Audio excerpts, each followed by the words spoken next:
Kenapa sih putus, pisah, atau bubar dari pasangan? Jawaban mudahnya karena tidak ada lagi ketertarikan. Sama juga kalau kita patah hati atau kita membuat seseorang patah hati mungkin. Alasannya karena udah gak tertarik atau udah gak suka lagi.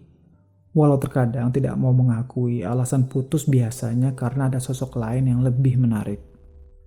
Kalau pakai analogi di bisnis, saya melihat jadi seperti ini. Mengapa ada pembeli yang pindah ke tempat lain?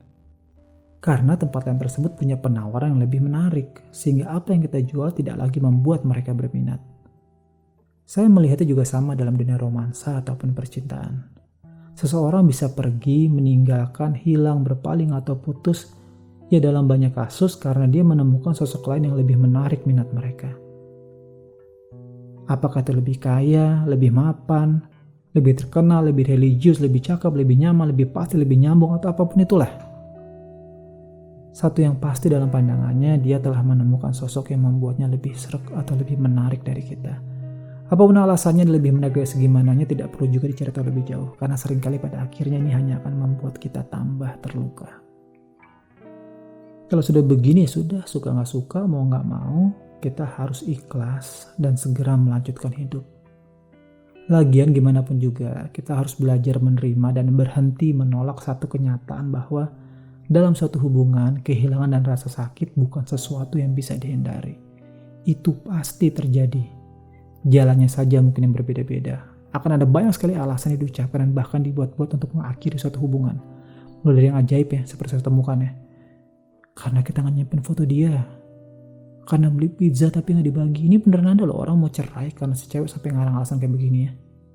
Atau ada alasan yang aneh lainnya karena cara ngomong kita dia nggak suka lah. Terus dia nangis-nangis dan bilang kita udah berubah. Dan kita kan bingung ya. Ini berubah apanya sih? Perasaan gini-gini aja. Ya tadi karena alasannya dia ngada-ngada aja bikin alasan mau putus. Atau yang paling umum dan sekilas seperti masuk akal seperti karena punya mimpi yang berbeda. Beda keyakinan. Karena kamu terlalu baik. Kamu bukan jawaban dari doa yang aku panjatkan atau apapun lah. Semua alasan itu bisa dibuat kalau memang dia sudah tidak tertarik lagi dan ingin menjauh. Pelajaran pentingnya yang harus saya dapat dengan cara yang sangat pahit dan menyakitkan. Kalau ingin mencintai seseorang, maka kita harus mencintai diri sendiri dulu dengan sungguh-sungguh. Kedengarannya sih klise ya, tapi emang gitu adanya sih. Karena ketika kita sudah cinta dengan diri sendiri dengan sungguh-sungguh, ketika seseorang mau atau harus pergi ya sudah. Kita nggak akan menyikapinya dengan berlebihan, panik, gelagapan, dan juga tidak terlalu kehilangan. Kalau perlu kita tunjukin, oh mau pergi ya udah tutup pintunya, udah aku bukain. Kalau mau pergi ya udah pergi aja. Kalau memang sih ya yang saya temuin ya, rasa sakit itu nyata tetap ada.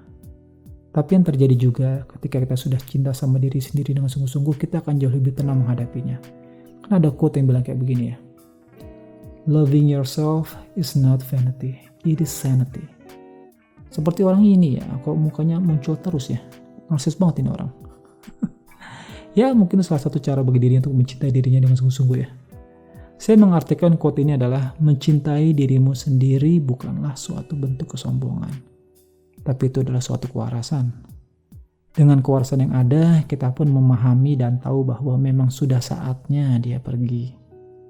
Waktu yang diberikan Tuhan untuk bersamanya sudah usai. Dan kita harus mengikhlaskan. Kita juga harus tetap menjaga kewarasan serta rasa cinta yang utuh kepada diri sendiri.